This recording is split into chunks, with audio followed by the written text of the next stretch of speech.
2025년 1월 27일 긴 연휴의 셋째 날입니다. 게으르게 잘 쉬었습니다. 교회 사람들과 스키장인지 어쨌든 함께 오늘 당일로 여행을 떠난 다오니 즐거운 시간을 얻겠죠. 또 잘 행복하게 마무리하고 오는 길 안전하게 올 수 있도록 눈이 많이 오지만 그 길 지켜주시고 모두가 다치지 않고 행복한 추억 한 페이지를 만들고 오는 시간 될 수 있게 지켜주시고, 오늘 이미 많은 시간들이 지났지만 이 남은 시간들 말씀 잘 보고 그리고 또 해야 할 일들 해낼 수 있는 시간 될 수 있도록 제 마음을 지켜주세요. 말씀을 보기 전에 사무엘하 17장부터 오늘 말씀을 보는데 자살이라는 단어가 먼저 들어오네요. 제 마음에 평안을 지켜주세요. 그런 말씀이 되게 해주세요.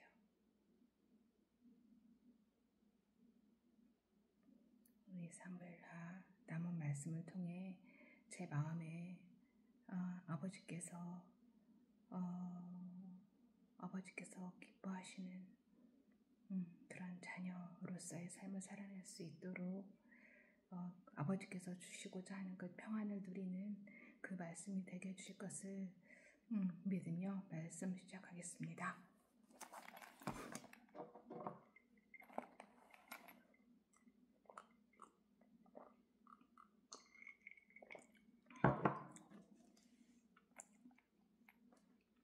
사무엘하 17장. 압살롬이 아히도벨의 제안을 따르지 않다. 아히도벨은 압살롬에게 또 이와 같이 말하였다. 부디 내가 12,000명을 뽑아서 출동하여 오늘 밤으로 당장 다윗을 뒤쫓도록 허락하여 주십시오. 그가 지쳐서 힘이 없을 때에 내가 그를 덮쳐서 겁에 질리게 하면 그를 따르는 모든 백성이 달아날 것입니다. 그때 내가 왕만을 쳐서 죽이면 됩니다. 그렇게만 되면 내가 온 백성을 다시 임금님께로 돌아올 수 있게 할 수 있습니다.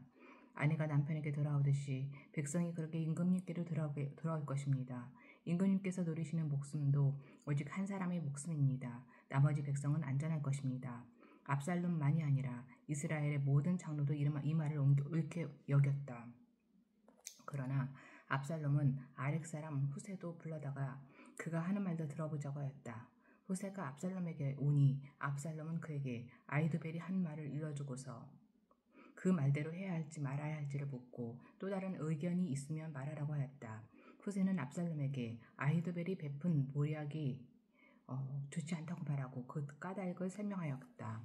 임금님의 부친과 그 신하들은 임금님께서 잘 아시는 바와 같이 용사들인 데다가 지금은 새끼를 빼앗긴 들녘의 곰처럼 무섭게 화가 나 있습니다. 새끼를 빼앗긴 곰처럼. 더구나 임금님의 부친은 노련한 군인이어서 밤에는 백성들과 함께 잠도 자지 않습니다. 틀림없이 그가 지금쯤은 벌써 어떤 굴 속이나 다른 어떤 곳에 숨어 있을 것입니다. 우리의 군인 가운데서 몇 사람이라도 처음부터 그에게 죽기라도 하면 압살롬을 따르는 군인들이 지고 말았다는 소문이 삽시간에 퍼질 것입니다. 그러면 사자처럼 담력이 센 용사도 당장 낙담할 것입니다. 임금님의 부친도 용사하여 그의 부하들도 용감한 군인이라는 것은 온 이스라엘이 다 알고 있기 때문입니다. 그러므로 저의 의견은 이렇습니다. 단에서부터 브엘세바에 이르기까지 온 이스라엘을 임금님에게로 불러 모아서 바닷가의 모래알처럼 많은 군인을 임금님께서 친히 거느리고 싸움터로 나가시는 것입니다. 그래서 우리는 다윗이 있는 곳이면 어느 곳이든지 들이닥쳐서 마치 온 땅에 내리는 이슬처럼 그를 덮쳐버리는 것입니다. 그러면 그는 물론이려니와 그와 함께 있는 모든 사람 가운데서 한 사람도 살아남지 못할 것입니다. 또 그가 어떤 성읍으로 물러나면 온 이스라엘이 굵은 밧줄을 가져다가 그 성읍을 동여매어 계곡 아래로 끌어내려서 성이 서 있던 언덕에 돌멩이 하나도 찾아볼 수 없게 하시는 것입니다. 그러자 압살롬과 온 이스라엘 사람이 아렉 사람 후세의 모략이 아히도벨의 모략보다 더 다고 찬성하였다. 압살롬뿐만이 아니라 이스라엘 사람들도 주님께서 이미 압살롬이 재앙을 당하게 하시려고 당하게 하시려고 아히도벨의 좋은 모략을 좌절시키셨기 때문이다. 후세의 작전과 아히도벨의 자살. 후세는 곧 사독 제사장과 아비아달 제사장에게 아히도벨이 압살롬과 이스라엘의 장로들에게 어떤 모략을 베풀었는지 그리고 자기가 또 어떤 모략을 베풀었는지를 알리고서 다음과 같이 말하였다. 이제 빨리 다윗과 함께 사람을 보내서 오늘 밤에 광야의 나루터에서 묵지 마시고 빨리 강을 건너 가시라고 전하십시오. 그렇지 않으면 임금님만이 아니라 임금님과 함께 있는 백성까지 모두 전멸을 당할 것입니다. 한편 아비아달의 아들 요나단과 사독의 아들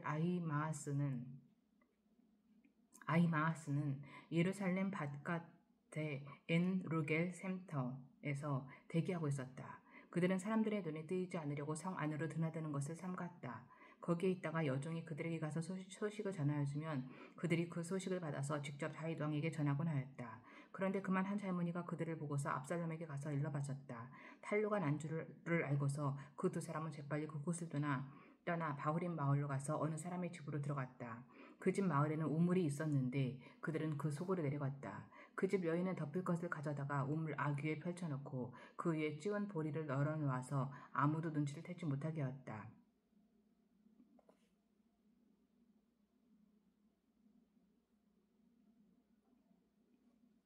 그 집 여인은 덮을 것을 가져다가 우물 악 위에 펴놓고 그 위에 찌운 보리를 널어서 아무도 눈치를 채지 못하게 하였다. 압살롬의 종들이 그 집으로 들어와서 그 여인에게 물었다. 아히마아스와 요나단이 어디에 있느냐? 그 여인이 그들에게 대답하였다. 그들은 방금 저 강을 건너갔습니다. 그들이 뒤쫓아갔으나 찾지 못하고 예루살렘으로 들어갔다. 그들이 들어간 뒤에 그 두 사람이 우물을 속에서 올라와 다윗 왕에게 가서 이 소식을 전하였다. 그들은 다윗 왕에게 아히도벨이 다윗 일행을 해치려고 어떤 계획을 세웠는지를 알리고 어서 일어나서 강을 건너가라고 재촉하였다. 그러자 다윗이 자기와 함께 있는 온 백성을 거느리고 거기에서 떠나 요단강을 건넜는데 날이 살 때까지 요단강을 건너지 못한 사람은 하나도 없었다. 아히도벨은 자기의 모략대로 이루어지지 않는 것을 보자 나귀에 안정을 지어서 타고 거기에서 떠나 자기의 고향집으로 들어갔다. 거기서 그는 집안일을 정리한 뒤에 목을 메어서 죽었다. 그는 이렇게 죽어서 자기 아버지의 무덤에 묻혔다.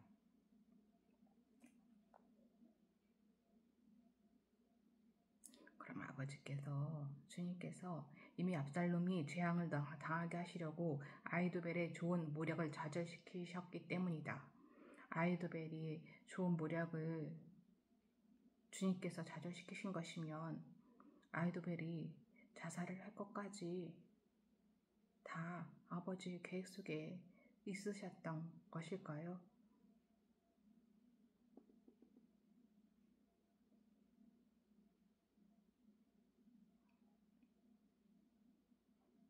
이렇게 아히도벨이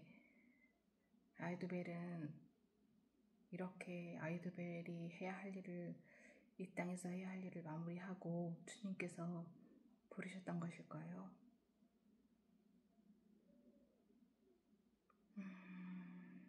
말씀 중에 지승이가 그렇게 아버지께로 일찍 하늘나라로 간 것에 대해서 제 마음에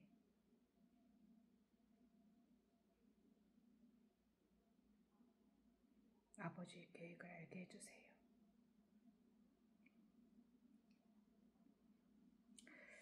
다윗이 마하나임에 이르렀을 때에야 압살롬이 비로소 이스라엘의 온 군대를 직접 거느리고 요단강을 건넜다. 압살롬은 요압 대신에 아마사를 군 지휘관으로 세웠는데 아마사는 이드라라는 이스마엘 사람의 아들이다. 이드라는 나하스의 딸 아비갈과 결혼하여 아마사를 낳았는데 아비갈은 요압의 어머니 스루야의 여동생이다. 이렇게 온 이스라엘과 압살롬이 길르앗 땅에 진을 쳤다.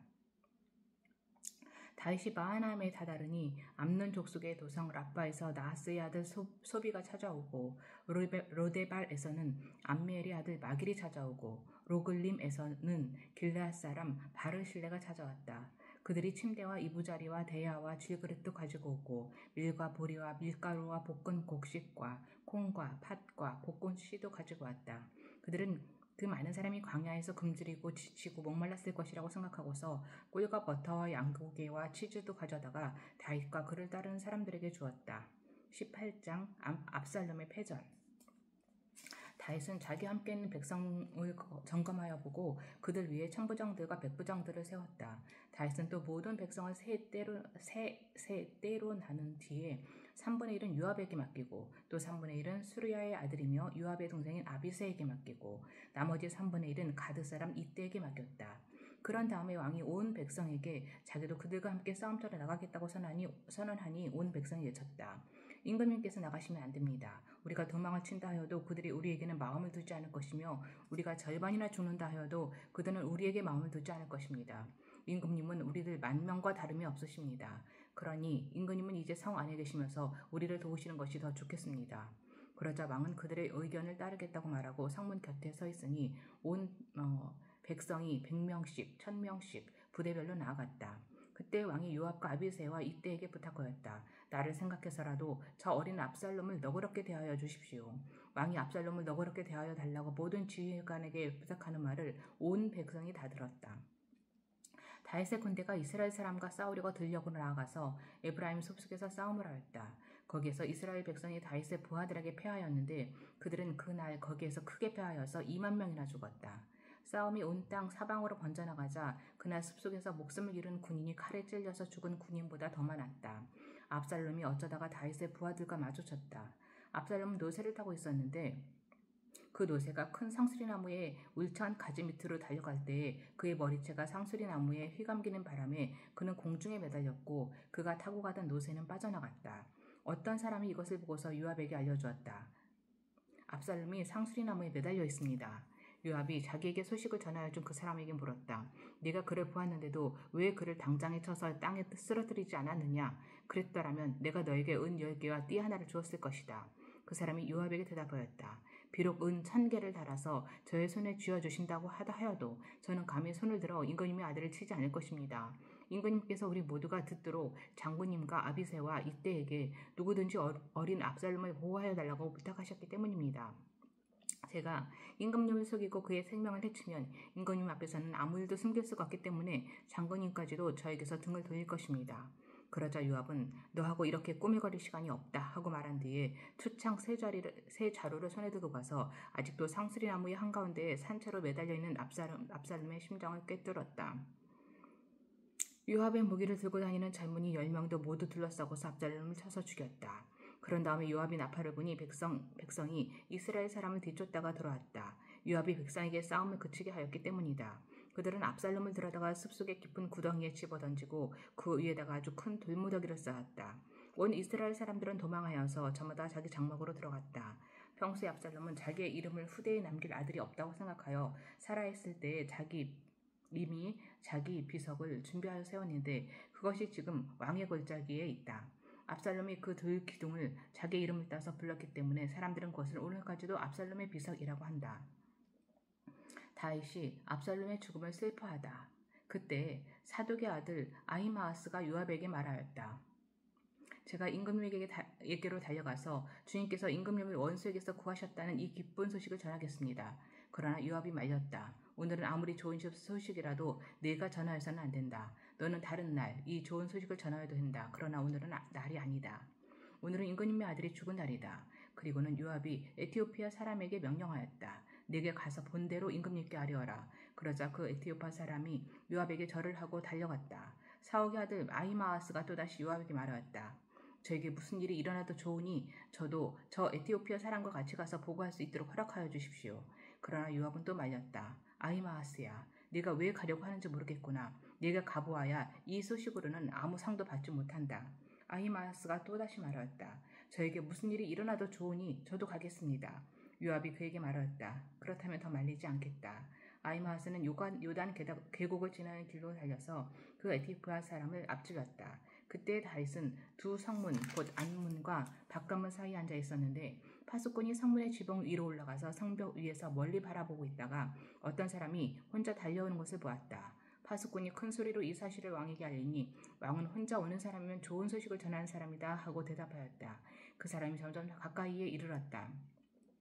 파수꾼이 보니 또 한 사람이 달려오고 있었다. 파수꾼이 큰 소리로 문지기에게 또 한 사람이 달려온다 하고 외치니 왕은 그도 좋은 소식을 전하는 사람이다 하고 말하였다.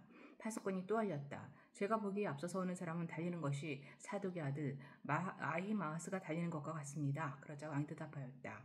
그는 좋은 사람이니 좋은 소식을 전하러 올 것이다. 아히마아스가 왕에게 가까이 이르러서 평안하시기를 빕니다 하고 인사를 드리며 얼굴이 땅에 닿도록 왕에게 절을 하며 하리었다.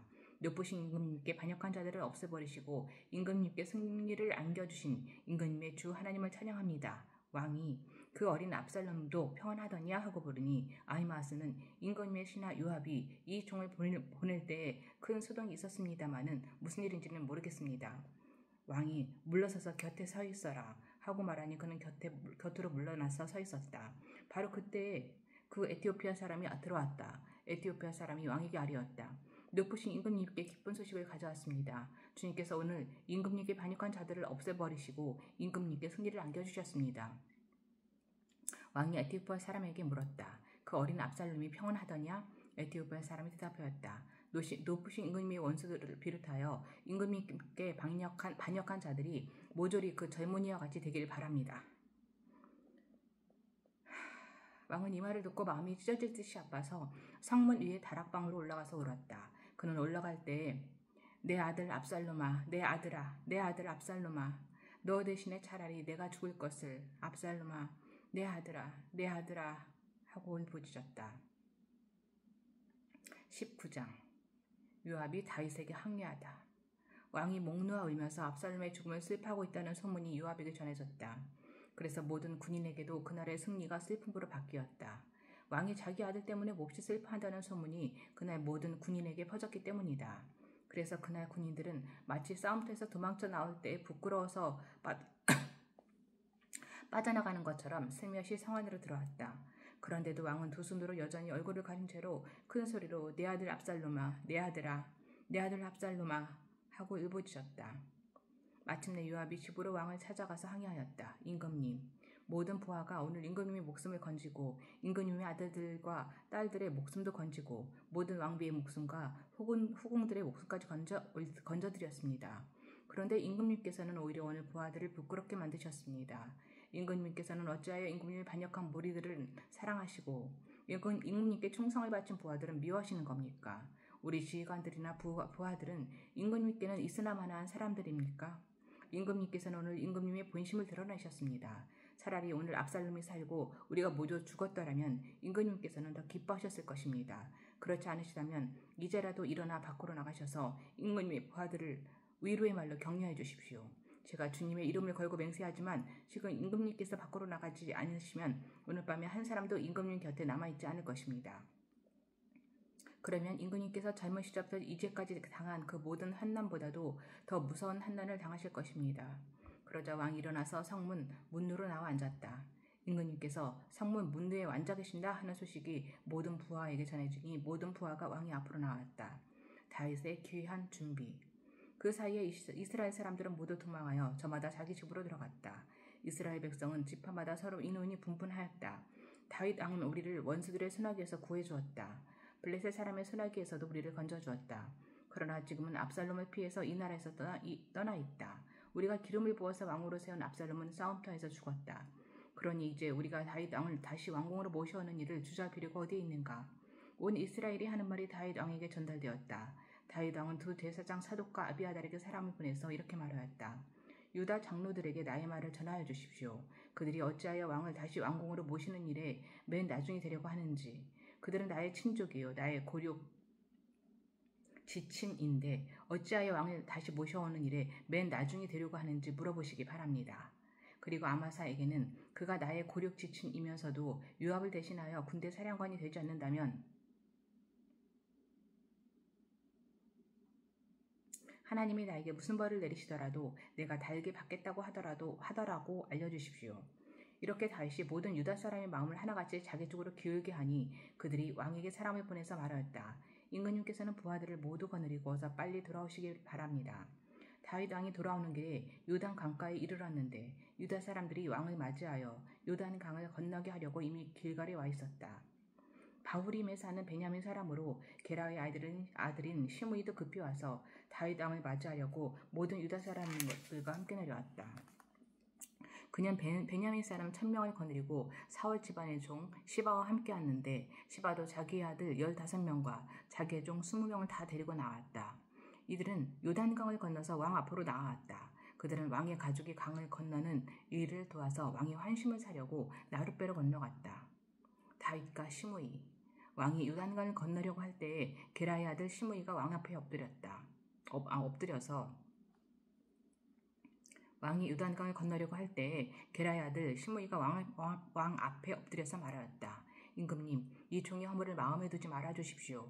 높으신 임금님께서 예루살렘에서 떠나시던 날 제가 저지른 죄악을 임금님께서는 기억하시거나 마음에 품지 말아 주십시오.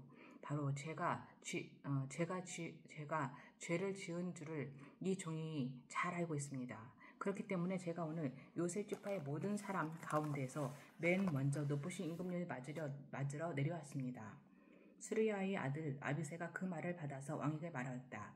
주님께서 기름 부어 세우신 분을 시므이가 저주하였으니 그것만으로도 시므이는 죽어야 마땅한 줄 압니다. 그러나 다윗이 말하였다. 스루야의 아들들은 들어라. 나의 일에 왜 너희가 나서서 오늘 나의 대적이 되느냐. 내가 오늘에서야 온 이스라엘의 왕이 된 것 같은데 이런 날에 이스라엘에서 사람이 처형을 받아서야 되겠느냐?